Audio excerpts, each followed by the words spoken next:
Good afternoon, everyone. I'm sure that many of you recognize me as Doctor Who, but for those of you who don't, let me say what an honor and a privilege it is to have been invited here by Professor Sampson to what Masumi calls the Empire of Like, where all perception is filtered through analogous thinking. Before I introduce the non-entity, I would like to first go through some Tardian theory from Professor Sampson's book, which seems only right, having arrived in my TARDIS. We could say then that a reading of Tardian Deleuzian contagion theory is arguably crucial to understanding how things currently spread on social media today, including far-right populism, hate speech, fake news, etc. Like this, Tardian sleepwalkers are defined by their involuntary associations and hypnotic absorptions of the contagion of others. This is a contagion theory that further suggests non-conscious experiences are somehow implicated in the imitation of others. For example, Tard makes a number of references to neurological processes which he considered implicated in some way the somnambulistic transmission of imitative radiation as it spreads through the social multiplicity. Like this, Tard's microsociology does not simply stress the individual's immersion in the crowd, but instead destabilizes the anthropological center that exists in most sciences of the person, making the sleepwalker a product of a porous self-other relationality.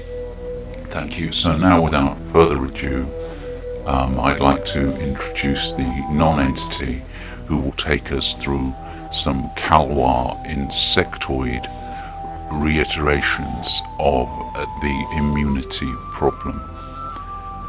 Thank you.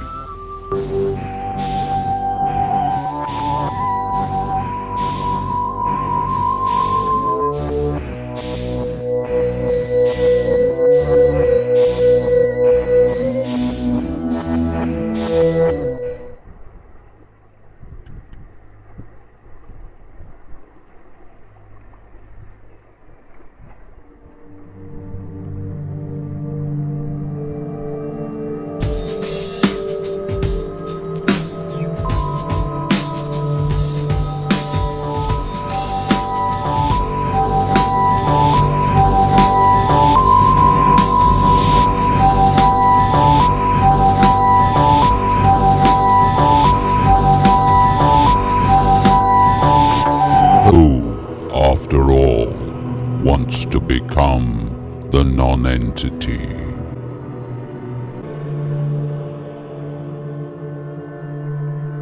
As a general rule, immune systems function like border regimes. They are designed to force distinctions between self and non-self.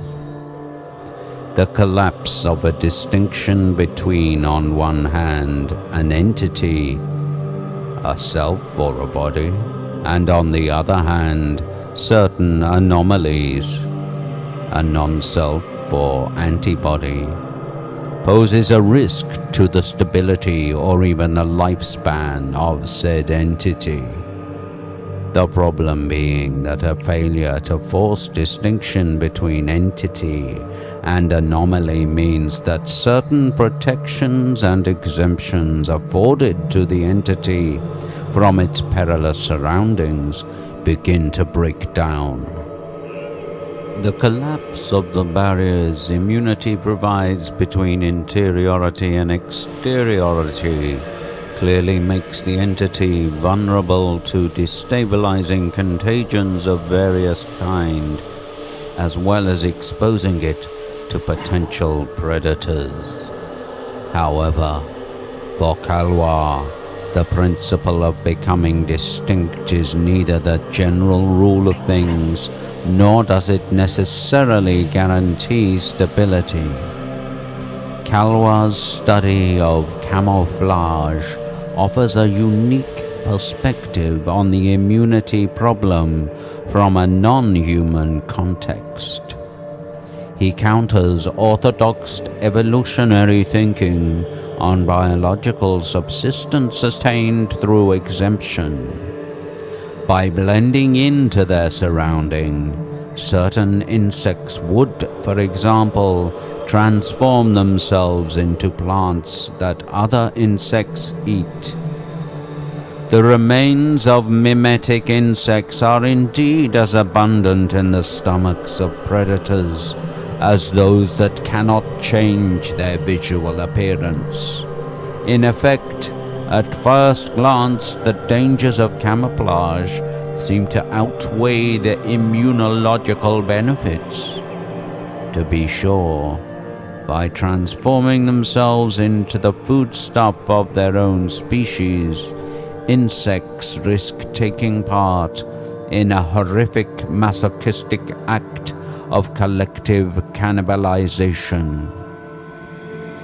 Nevertheless, to fully grasp Kalwa's contribution, we need to consider carefully his methodology, which states that to answer the fundamental questions it is always necessary to resolve distinctions.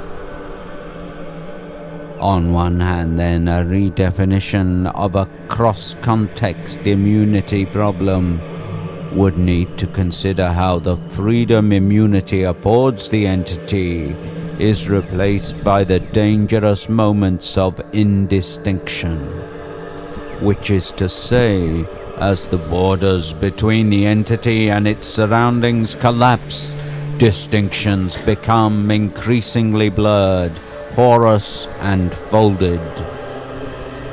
Dependent on which context this moment of indistinction occurs in, biological, biopolitical, psychological, or technological, the contaminated entity might face a loss of self-identity, integrity, or even life.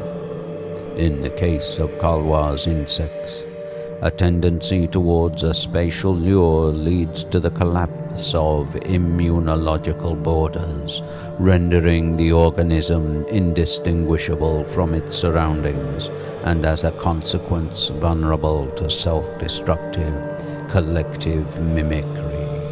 In effect, the dispossessed entity is transformed into the non-entity, leading to the seemingly dreadful loss of division, which inevitably intensifies feelings of disorientation, fear, anxiety, and even psychosis.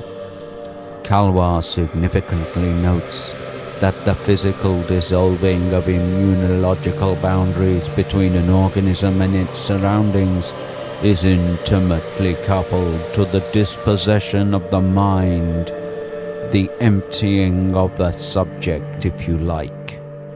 Who, after all, wants to become the non-entity? This is why social media theory needs to look beyond alienated experiences, estranged double identities, false representations, and ideological contaminations. Certainly, if theorists are to imagine social media as part of a Deleuzian assemblage of control, as Haggerty and Erickson want to, then it is perhaps more gainful to compare it to what Masumi rather profoundly calls the empire of like.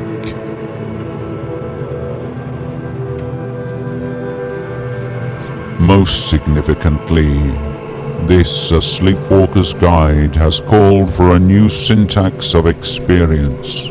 Indeed, even if the cognitivists do not accept Whitehead's cosmic theory of decentered user experience, there is a need to free the user experience from the syntax it is currently trapped within. Finally then, we can draw on one last musicological reference point, which is to say, when Jimi Hendrix asks, "Are you experienced?" he doesn't mean it in the sense that we need to take ownership of our own experiences. For Hendrix, getting your mind together means crossing over to a different kind of mindful experience that does not bifurcate from nature. The Jimi Hendrix experience was already in the sunrise and the bottom of the sea. But Are You Experienced is definitely not a romantic song. It is a non-phenomenological song.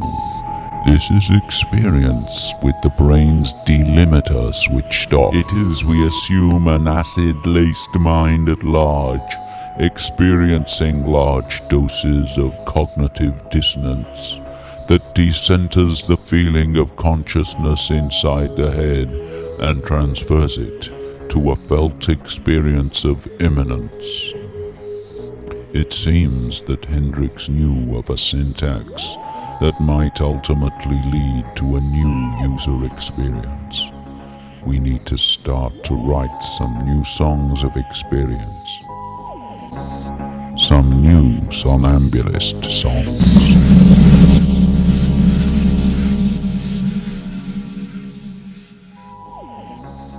Some new somnambulist songs.